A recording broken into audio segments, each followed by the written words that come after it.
Sugeng siang, rahayu dari Timur Bengawan. Kenapa saya suka dengan jangka Sri Aji Jayabaya? Karena beliau banyak menggunakan simbol-simbol di dalam jangkanya. Simbol Satrio Piningit seperti Bathara Krishna yang beliau munculkan adalah berparas tampan. Tetapi kalau kita gali lebih dalam, berparas seperti Bathara Krishna belum tentu wadak atau tubuh raga Satrio Piningit ini seperti Bathara Krishna. Jadi berparas seperti Bathara Krishna adalah di mana Bathara Krishna adalah wajahnya itu wajah kebaikan. Jadi seorang pemimpin itu memang harus bisa berakting, dulur-dulur. Pemimpin itu harus bisa mempunyai 1000 wajah. Entah itu baik, entah itu jahat, entah itu licik, entah itu apa. Tapi dia tetap harus bisa mempunyai 1000 wajah. Begitu. Supaya kelihatan seperti inilah dalam momen seperti ini, dan seperti ini dalam momen seperti ini. Tetapi Satrio Piningit ini wajahnya flat seperti Bathara Krishna, di mana dia juga tidak marah, tetapi selalu menampilkan wajah kebaikan. Jadi dia bisa mengontrol emosinya, dan wajahnya itu flat, tidak ada wajah licik, tidak ada wajah dan sebagainya. Gitu. Nah, untuk jadi seorang pemimpin, wajah ini juga sangat asik sekali kalau dipakai diimplementasikan, karena orang tidak akan tahu apa sesungguhnya yang ada di dalam hatimu. Nah, belajar soal simbol-simbol ini, di saat kita mencari kebenaran, kita harus melihat simbol. Selain kita juga melihat dari banyak sudut pandang, tapi kita juga harus membaca simbol.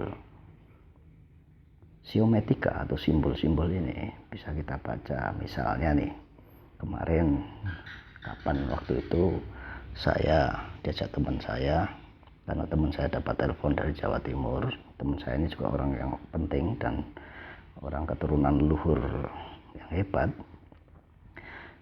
Tapi saya juga heran kenapa dia tidak bisa paham kalau ini akan dibohongi atau tidak gitu. Nah, dia menerima telepon, dan teleponnya itu karena beliau sudah tua, teleponnya dilempar ke saya.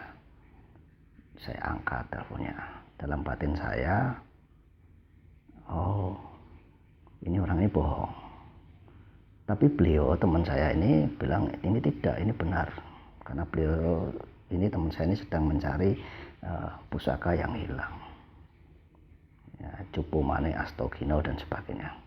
Nah, sampai di sana dulur-dulur, saya sudah mencium wangi-wangian dupa. Itu. Saya juga mau menyalakan dupa, tetapi dupa itu hanya untuk wangi-wangian karena saya punya kolam ikan. Jadi saya harus menyalakan dupa supaya nggak bau. Bau amis. Nah, anehnya lagi, saya melihat simbol. Dia memakai belangkon dari Yogyakarta, Keraton Yogyakarta, dan ada simbol Keraton Surakarta di dadanya, kayak pin gitu. Nah, ini kan sudah nggak sinkron ini. Jadi orang pinter ini, mbah ini sudah nggak sinkron antara pikiran sama hatinya. Keraton Yogyo dipakai, Keraton Surakarta dipakai gitu.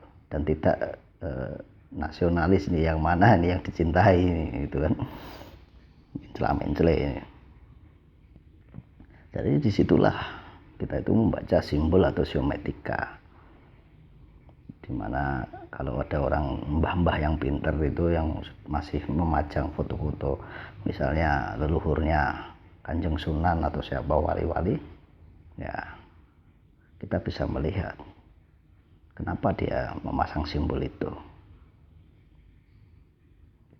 Kepintarannya sampai di mana. Berarti kan kita ditunjuk untuk melihat simbolnya, bukan beliaunya, tapi simbolnya.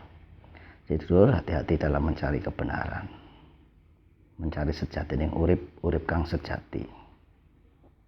yaitu hanya satu, sejatining urip kang sejati, cahya ilahi, sifat urip kang nguripi, yaitu Gusti Allah. Jadi dalam mencari Gusti Allah, gunakanlah cipta, rasa, jadikan satu. Cipta dengan memandang simbol-simbol, rasa dengan memikirkan dari sudut pandang yang berbeda, tidak hanya satu sudut pandang, tapi sudut pandang yang lain. Nah, itulah Satrio Piningit, kenapa seperti pada Bathara Krisna juga sudah saya bahas. Rahayu, rahayu dari Timur Bengawan.